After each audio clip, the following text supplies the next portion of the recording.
All right, great to have you back. And in the studios, we have a guest who's going to be helping us out with the analysis of the papers this morning. I'm talking about Mr. Nemeka Obitube, a public affairs commentator. Good to have you on the program. All right, first, let's kickstart with stories making the headlines on our ABS website. Obiano reassures on effective security infrastructure. General elections, Anambra Deputy Governor KK urges residents to avoid anti-peace activities. Youth asked to shun electoral fraud. Cafe to commence fitting of artificial limbs to beneficiaries tomorrow, Wednesday. Alaba International Market Lagos marks 40 years anniversary, targets extension to Anambra. Anambra government threatens to revoke plot of land without regularized documents. And that's the story making the headlines in our ABS website, Obitube. You've seen it. I think we should start from the top. Obiano reassuring on effective security infrastructure. Yes, in a very special way, like we all know, it's no longer news in Anambra and in Nigeria. Anambra remains and has maintained that status of the safest state in the country. So the governor coming out to reassure of a better security infrastructure, it's like adding an icing to the cake, trying to tell Anambrarians, even as the general election is coming up, we don't have any reason to be afraid of any security breakdown. The security romance between the executive and the security outfit in the state has been a very perfect one, which goes down to the level of security we enjoy in the state. So it's a welcome development, and we thank the governor for such reassurance. Okay, we all know that the election is fast approaching, and now the state deputy governor is urging the youth of the state to avoid any anti-peace activities in the state. So what do you have to say about that? You are a youth.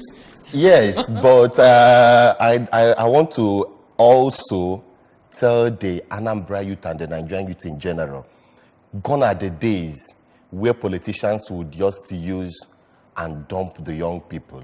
The level of awareness has grown, the level of development has grown, the literacy level has also improved. So I keep telling the young people, no politician will love you more than his ambition to win the election. And the relationship will not always remain the same when he wins. So the young people are wiser now, I can tell you, but we have lots of very few who can still be lured into being used by the little they are going to get. Whatever the politician is paying you for you to execute his election success, he's going to gain it times 10. So why being used? The person using you has his or her kids outside the country. So the young people, this should just go down to very few. But I can assure you, the Nigerian young people are aware.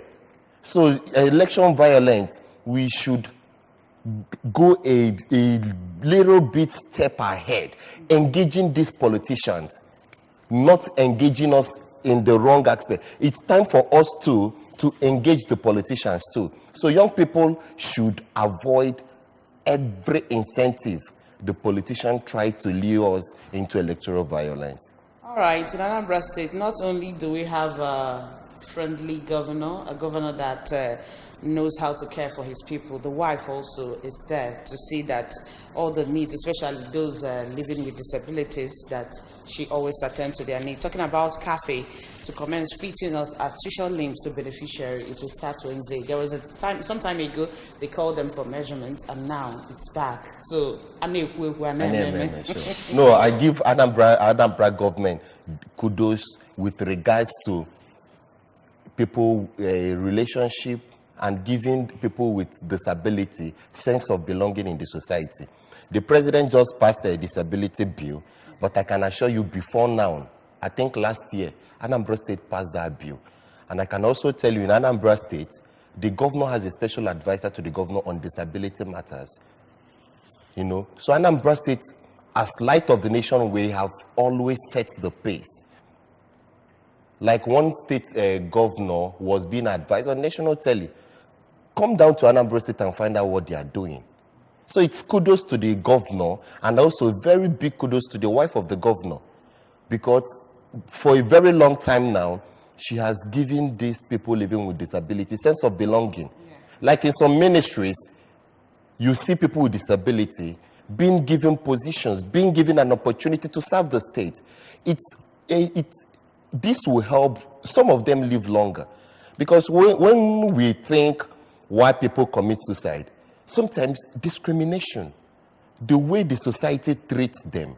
But in Anambra State, I can tell you, many of them are happy and are proud of this present government. And a very big kudos to Osodieme.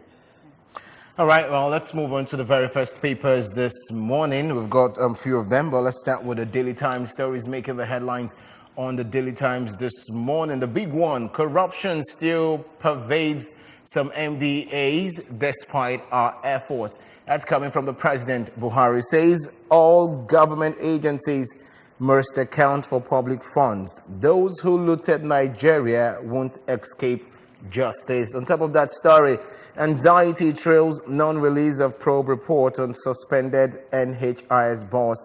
Stakeholders demand immediate release of report on Yusuf. Health Ministry keep mum. Federal government accuses opposition of lobbying foreign countries to discredit 2019 polls. Elections, PDP, INEC in verbal war over recruitment of ad hoc staff. CCT adjourns Onogan's trial till February 13 amid altercation. CBN denies involvement in 32 billionaire forex racketeering. Well, let's look at a big story. Corruption still pervades some MDAs despite our efforts. Coming from the President, Obitube. This corruption fight, it's high time we actually start getting the results. All right, let's take this call. Hello, good morning. Hello, good morning. Good morning, your name and location. Hello? Hello, good morning, your name and location. All right, we just lost that. Okay, good. Corruption fight by this government is high time we start, getting the results, the desired result, based on the effort, the resources, and the energy this government has put into fighting corruption. So it's not news anymore. The major problem ravaging our country, Nigeria, today, is the fallout of some institutions. Many of our institutions need total overhauling.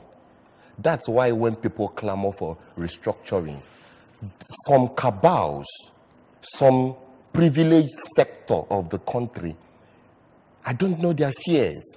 Restructuring is just a simple phenomenon. Let's try and get things working again. Let's try and see why this has not worked.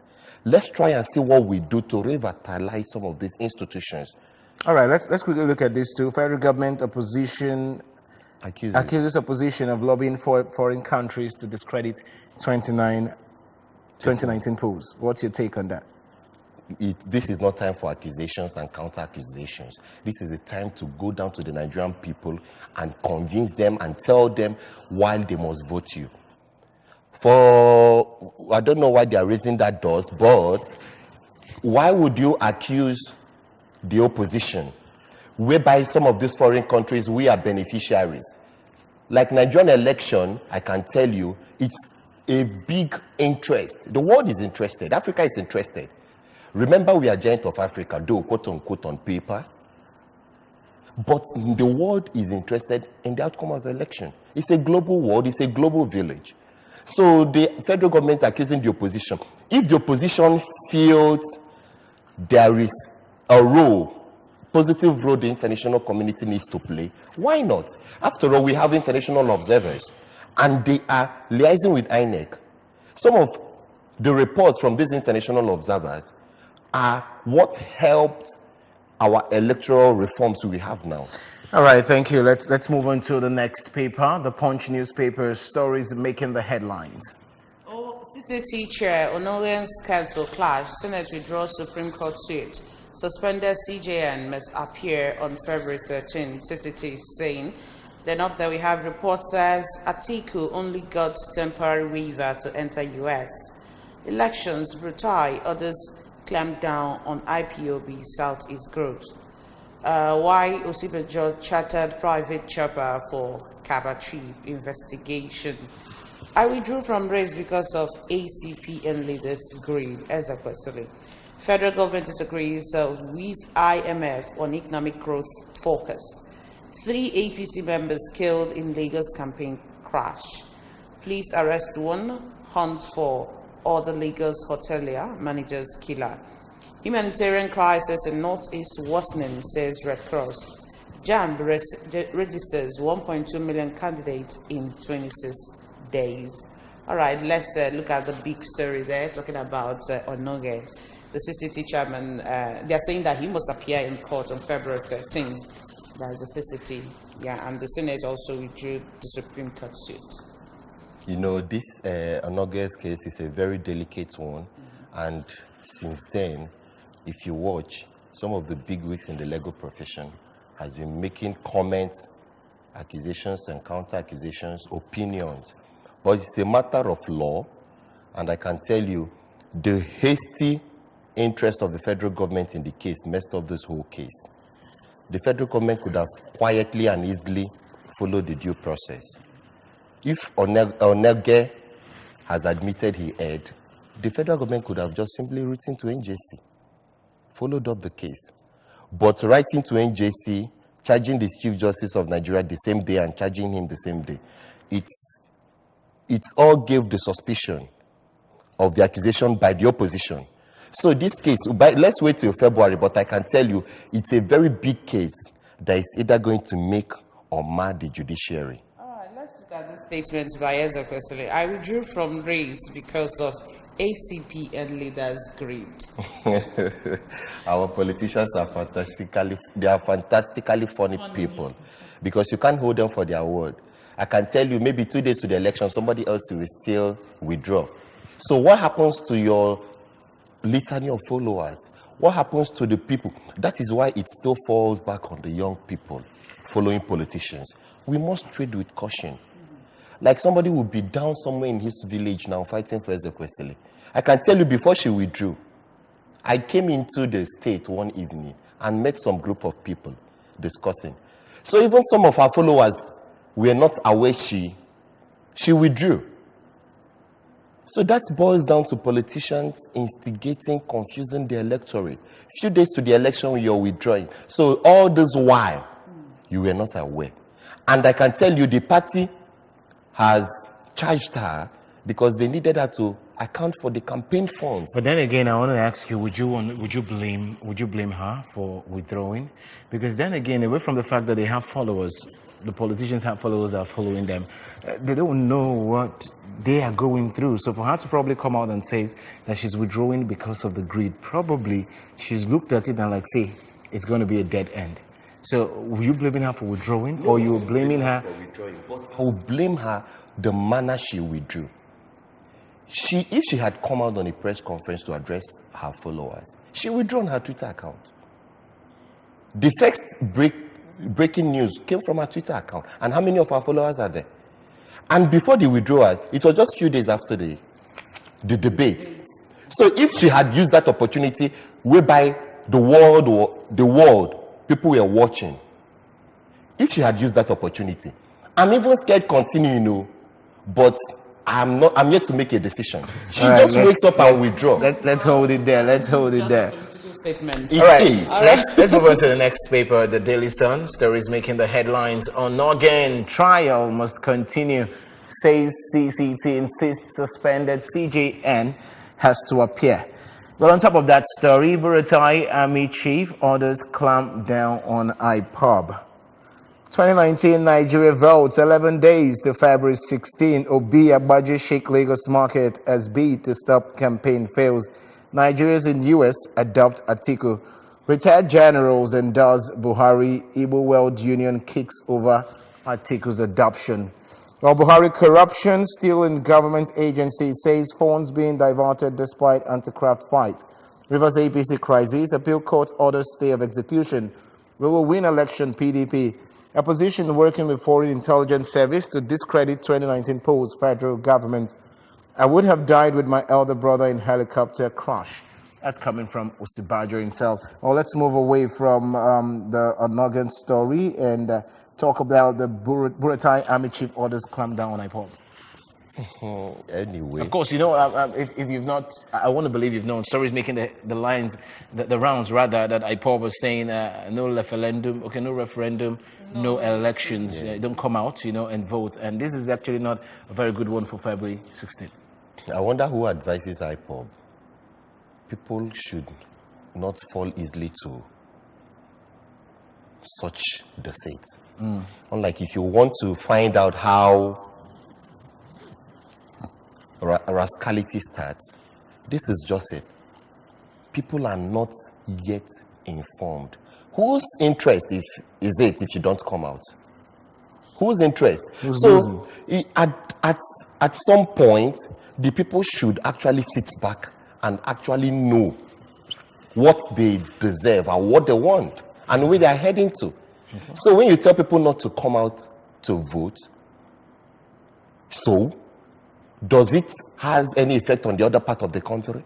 And what is the voting power of the people you are even telling not to come out to vote? We'll really it's a big one, but we can actually keep analyzing that one. Let's move to the next paper. The Nation's newspaper stories making the headlines.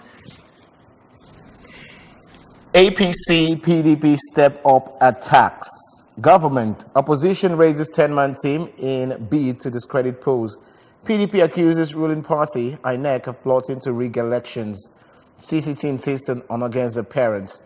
All on top of that story, Obanikoro, no record of ex-NSA cash for fire share. Atiku paid his way into USA's report. AIB concludes crash probe. Army won't allow poll disruption. Oil hits $64 on Venezuela crisis. Body found in Salah's plane. Well, you can see that picture in Nation newspaper. NMA urges federal government to raise awareness on cancer. Well, let's move away from the political whatever. Let's just talk about the footballer that got missing. And right now, I don't know, the plane has been found. And they said there's a body there. We don't know if it's Salah's body or the pilot's body. It's quite a very sad one for such a wonderful opportunity at almost the peak of his career. Such a tragedy. It's a very sad one. Both for his new club that just signed him, for his former club. Then you talk of his family. You talk of his fans and followers. The white people, they worship these footballers like mini gods. Not because of any other thing, it's just their orientation and the joy. So it's such a very sad one. And it was even more heartbreaking when they gave up on the search. Yeah. But 3 days, I was like, are you sure these people are okay? This is the type of news we get. But something really came to me, and the day they started the on-the-ground searching today, the next day they saw the plane. I don't know. I was thinking, a plane crash is a plane crash, I was thinking probably if that was the stuff they started with first, maybe there would have been hope. Because just today they started the on-the-ground water search. Salah's plane was found, and now the man who actually found it says he can see a body there, but he's not going to disclose whatever he sees for respect of the family. Yeah. So well, it's really not a very good one. It's a very sad one. But the joy is the plane is found. And there's a body confirmed. And there is a body. This will also help in further research. What happened? Yeah. Because it's sad. Like when you lose a loved one, it's double tragedy when you don't get to even see the body to pay the last respect. Yeah. I agree with you. Let's move to the last paper. The Guardian newspaper, the banner headline says, Senate drops Supreme Court case on Onogan suspension. Juries must appear before us. CCT insists. Tribunal adjourns trial till February 13. It's painful testifying against Fayose, says Obanikoro. Recurring issues of medical fitness of Nigerian leaders. Appeal court hails execution of Rivers APC candidates disqualification. All right, that's the stories we have there. Let's talk about this one coming from Obanikoro. And it's very painful testifying against Fayose. I don't understand what is wrong with our politicians. If you have something against Fayose, what stops you? Well, that kind of statement could be from somebody who probably don't want to bite the finger that fed. Yes, or even at that, We are trying to fix the institution. We are trying to fix the Nigerian nation. Yeah. So it's not about sentiment. The law is not about sentiment. It's there. That's why they tell you, no matter who sits there, justice is blind. It's just the weight. He's not seeing you. It's not about sentiment. If you have this to say and you're saying of fact and true, you come out and say it. Biting the finger that feeds you to the detriment of the Nigerian populace or to the detriment of justice. So what about other fingers? So it's more of a one man dying for the nation, which is good, right? If you have something to say and you know this is of true and fact, come out and say it. Your conscience is the most important thing. All right, thank you very, very much. This is really the much we can take on newspaper review. This morning, I want to say a very big thank you to Mr. Nnemeka Obitube, a public affairs commentator. Many thanks for joining us this morning. The pleasure is mine. Thank you. All right, Dima. Thank you for joining us, and don't go anywhere. We'll be right back.